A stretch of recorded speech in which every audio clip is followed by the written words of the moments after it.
and this is the Digital Marketing with Bill Hartzer podcast. Today I'm going to talk specifically about the Google Knowledge Graph, or actually the Knowledge Graph. Can't call it the Google Knowledge Graph. We can call it the Knowledge Graph because more than one search engine, Google and Bing, both use the Knowledge Graph. Knowledge Graph, as you see here, is actually this is the Google search results for my name, and the Knowledge Graph entry is actually the right-hand side. It's a knowledge panel. This is actually a knowledge panel on the right-hand side. There's actually two different knowledge panel entries. One for Hartzer Consulting LLC, which is a knowledge graph entry, and the other is a larger entry for my name, which includes photos and website description, information from LinkedIn, and information like that's technical information, like born, education, siblings, organization founded, and so forth. And then we actually also see social profiles, but you'll also see things like the videos. And the videos are showing up because this is part of an app called Google Cameos, and that allows people who have knowledge graph entries to upload videos specifically to the Google search results and to their knowledge graph entry. So the normal search results, or the regular organic search results, are here on the left-hand side, but the knowledge graph entry and the knowledge panel appears on the right. So what is the knowledge graph? The knowledge graph actually is an informational database, and that makes up a lot of different entries. There are different types of entities, and knowledge graph entries are entities. And for example, my name, and I am considered an entity.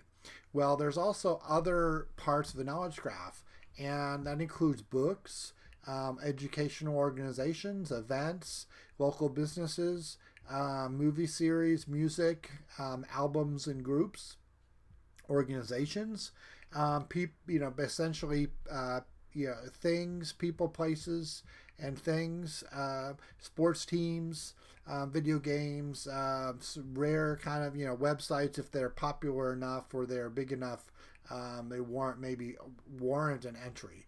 You can think of essentially everything that is in the Wikipedia website.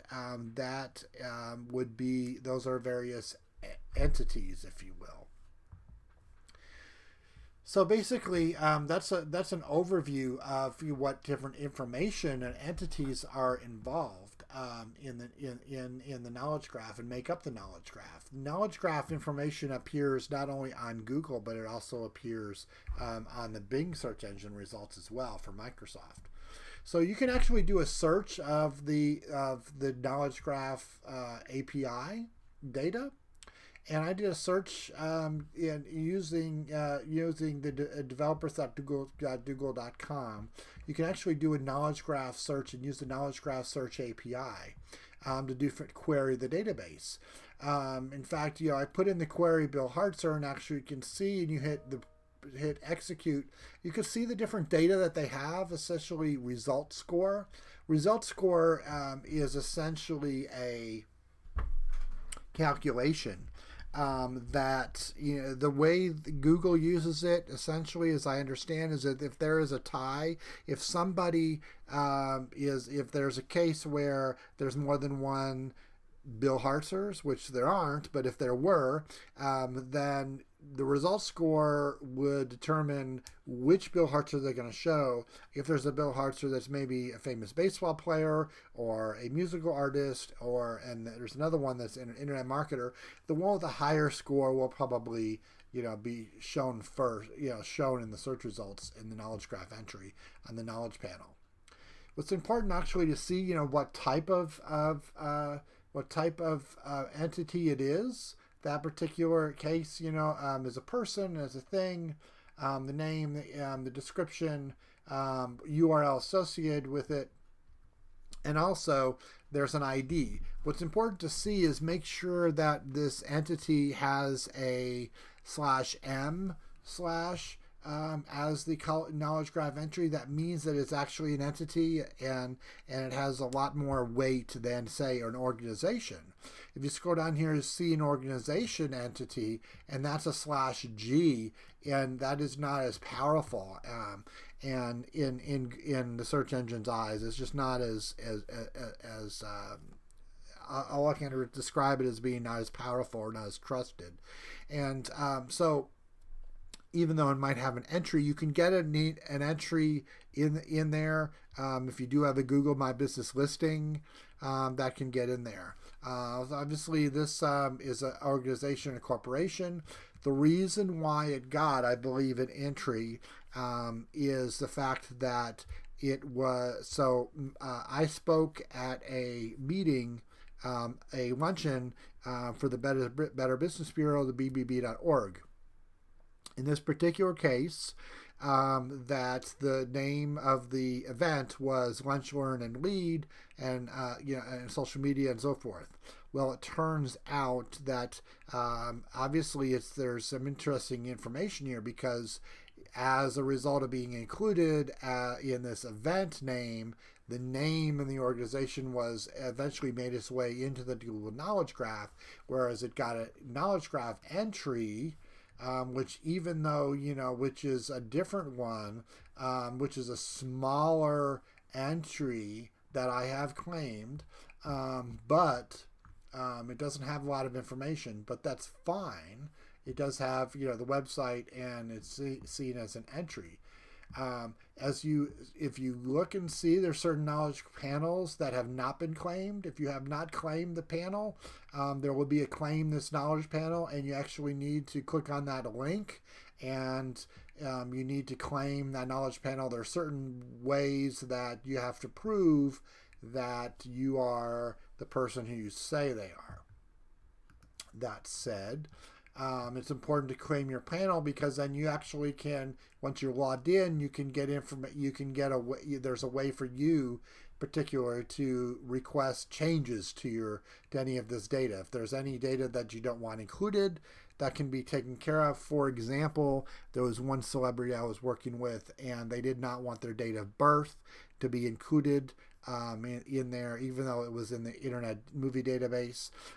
They were able to go in the Internet Movie Database and, I believe, edit their listing there, but they also made a request, as they have claimed their listing, they were able to actually go in and that changed.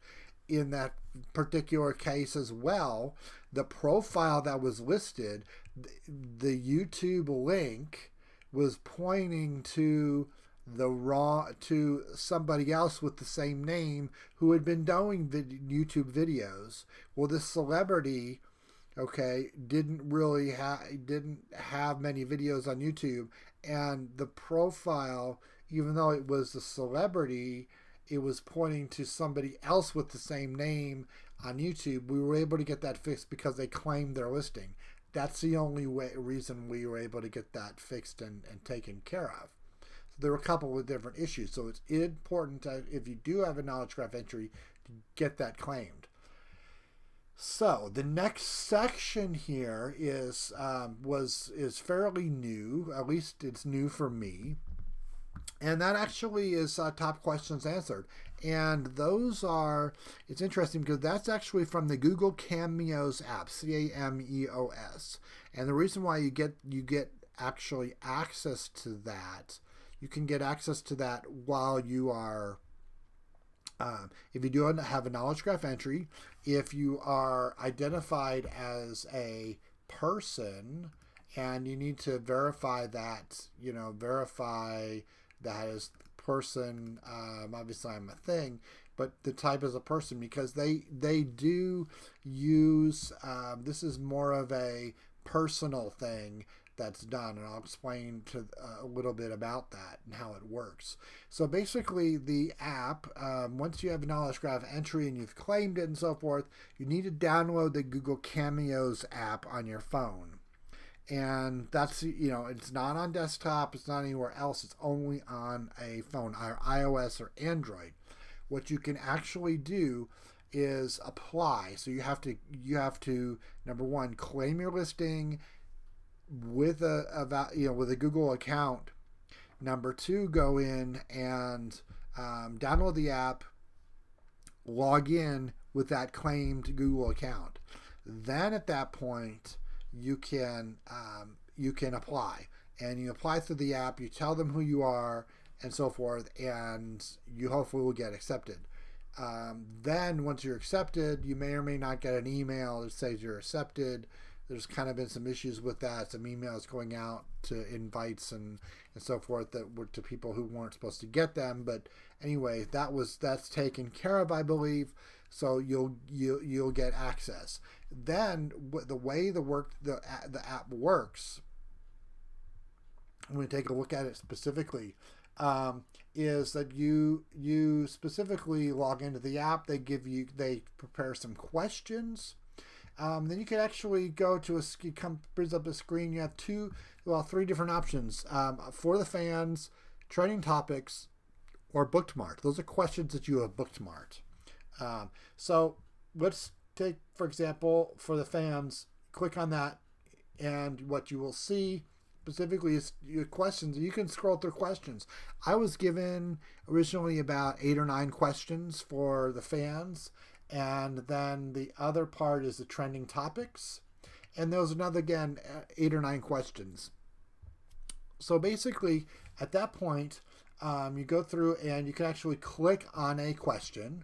In this case, it was, how do you inspire employees to care as much as you do? Okay. So basically the way it works is video, and it's on your phone. And essentially what you're going to do is hold down the record button, and as you hold it down, it's recording. And when you let go, it stops recording. Pretty simple. One of the issues is that keep in mind, this is a selfie style video. So this is something that, you don't hold it horizontally, you actually hold it upright, and the way it records. The other part is that it's not. Keep in mind, it's on a phone, Android or iOS, and at the same time, you have to understand that it also is, not editable. You can't go in and edit the video. You literally are taking the video then and there, and then when it's done recording, you then can upload it. And then within a few minutes, I believe it's reviewed or something like that, and then it's posted right on the Google search results. That's kind of how it works. I've had questions from people or different celebrities who have asked me specifically about whether or not doing it, and it's a good thing. And you keep in mind, it is the selfie style, so this is not something that's professionally produced. Although you do have, obviously, it's a video, you have control to a certain extent. I mean, you can prepare, obviously, the questions, you can prepare the answers, and so forth. At the same time, you can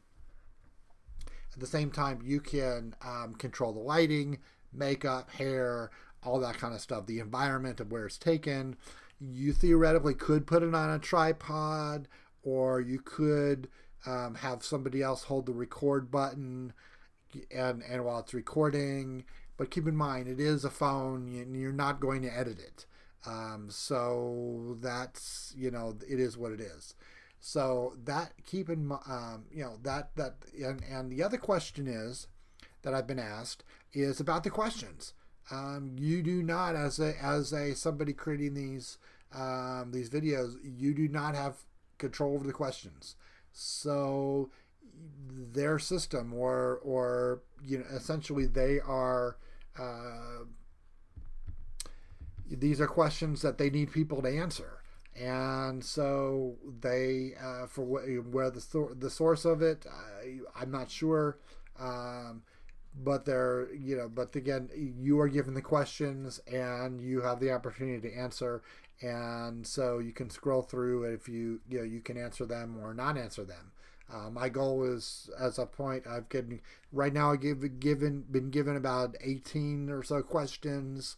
I've recorded about 10 of them, and I recorded one today. As you can see, there was one today, there was one a few days ago. And as recording, there is you have questions, you have answers, and you can see the number of impressions that these have had, and when you recorded them. So you get some limited stats, not a lot, but I'm not sure why the watches are unavailable. I know there have been watches on these, but it's because we just delayed data. So that's Google Cameos. I do recommend it for, it gives kind of a little more personalization to your search results. It's two things. These will show up in your, in the search for, the celebrity name or the name of the person. But they will also show up for different other topics. For example, an example would be something related to food. Certain entities or certain things like, pies or cakes or,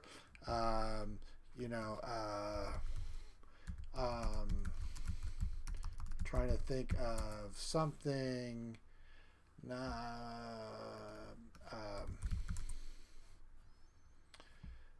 Cakes potentially. Some of these are essentially, if I look for cakes, sure, I'm getting Google search local results. There's a possibility that maybe I'm trying to think of some other different entities that might have, celebrity chefs who might answered any questions, different recipes or something like that. They where certain keywords, and I'm gonna go back to mine, but that's where those would answer, would pop up, those videos, and so it would be, a good opportunity, and same thing with trending keywords and so forth. And these are all the videos that I've uploaded, and essentially I'll be uploading more and answering more questions. So that's Google Cameos. Ideally, as a digital marketer, you should be thinking not necessarily about just links or content on your website, not just that. I mean, obviously those are important. But what I do recommend is start thinking about, entities and the knowledge graph, how you can get your as a person, into the knowledge graph. Typically, for certain companies, we'll have CEOs and that already have knowledge graphs. This is a good opportunity for them, for you to add some personalization to this. So, for example, if they have a Google knowledge graph entry, you need to make sure it's claimed, and then also potentially let that CEO answer those questions.